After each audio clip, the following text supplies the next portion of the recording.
Assalomu alaykum hurmatli o'rtoqlar. Mana bugun 14-aprel dushanba kuni. Haftangiz yaxshi o'tsin. Mana bugun meni oxirgi haftam. Endi bu hafta xudo xolasa 22sida, 23ida xudo xolasa O'zbekistonga uchib ketaman. Kunlaringiz yaxshi o'tsin, haftangiz yaxshi o'tsin azizlarim. Mana ishimizni boshlab yubordik. Kaponitsalarni boshladik. Mana bu qizimiz hozir kaponitsa oladilar.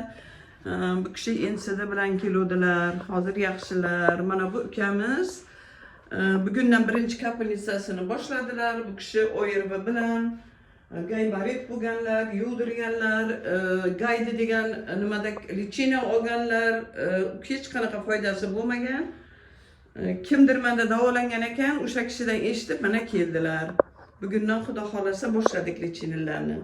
Kunlaringiz yaxshi o'tsin, sizlarni yaxshi ko'raman. Sog'lik, salomatlikda ko'rishguncha azizlarim.